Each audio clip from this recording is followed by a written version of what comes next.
Hello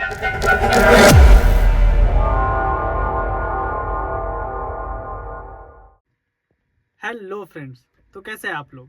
I hope you all are doing well. तो आज की हमारी वीडियो बहुत ही इन्फॉर्मेटिव होने वाली है। 21 दिसंबर 2024 को हमारी फाइनेंस मिनिस्टर ने एक जीएसटी काउंसिल की मीटिंग की, जिसकी एक क्लिप इंटरनेट पे बहुत ज़्यादा वायरल हो रही है। उस क्लिप के वजह से बहुत सारे लोग गुमराह हो रहे हैं। तो चलिए देखते हैं पहले उस क्लिप को। 12 लाख में खरीदा, 9 लाख में बेच रहे हैं सेकेंड हैंड यूज्ड व्हीकल के नाम पर.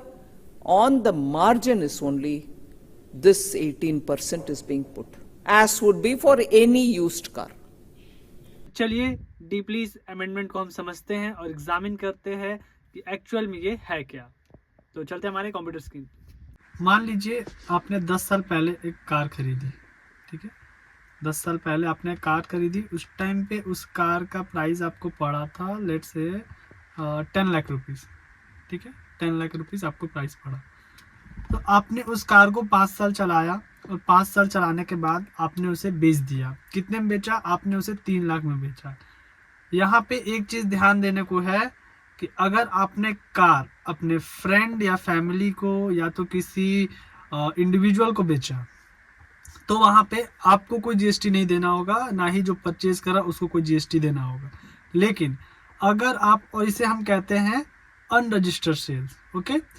लेकिन यही चीज़ अगर आप किसी डीलर को बेचते हैं, जैसे कि आप मान लीजिए OLX कार्स हो गए, स्पिनी हो गए, ट्रू वैल्यू हो गए, तो अगर आप इनको बेचते हैं, ये लोग एक रजिस्टर्ड डीलर है जो सेकेंड हैंड गाड़ियों को बेचते हैं। तो अगर आप अपनी कार 5 साल चलाने के बाद 3 लाख रुपए में इन डीलर्स को बेच देते हैं, ठीक है।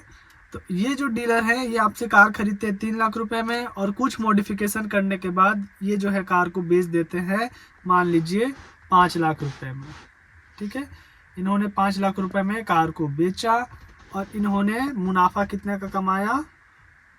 इन्होंने मुनाफा कमाया 2 लाख रुपए का, ठीक है।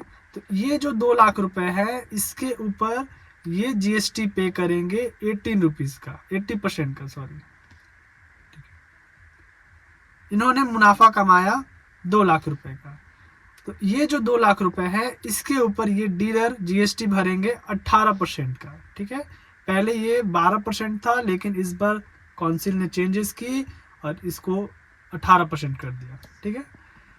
अब आप देखिए जो हमारा डीलर है वो 2 लाख रुपए के ऊपर जीएसटी भर रहा है, ये हमारा मार्जिन है, ठीक है। इसमें ध्यान देने वाली बात यह है कि अगर आपका मार्जिन नेगेटिव होता है, लेट्स से ये उसने आपको 5 लाख रुपए में बेचा, लेकिन उसने अगर डीलर ने 3 लाख रुपए में मेरे से खरीदी और सामने वाले जो परचेजर है उसको 2 लाख रुपए में बेचा, तो उसका जो मार्जिन है वो नेगेटिव हो चुका है, ठीक है। तो जब मार्जिन नेगेटिव हो जाएगा तो वहाँ पे जीएसटी को इग्नोर किया जाएगा, ठीक है। ये यहाँ पे समझने वाली बात है। लेकिन अगर मार्जिन आपका पॉजिटिव होगा तो उसके ऊपर आपको जीएसटी देना होगा, ठीक है। अब हम समझते हैं इसे परचेजर के पॉइंट ऑफ व्यू से।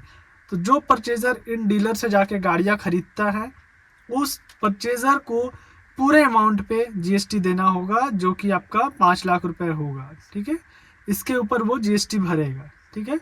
और जो हमारा डीलर है वो इस मार्जिन के ऊपर भरेगा, ठीक है। जिस प्राइस में उसने आपसे खरीदा और जिस प्राइस में उसने आपको अलग पार्टी को बेचा, तो जो मार्जिन हो रहा है उसके ऊपर वो जीएसटी भरेंगे। तो ये पूरा इस कॉन्सेप्ट का एक्सप्लेनेशन था और ये बेसिकली हमारा जो सेकेंड हैंड डीलर्स हैं उनके लिए है, ना कि किसी इंडिविजुअल के लिए।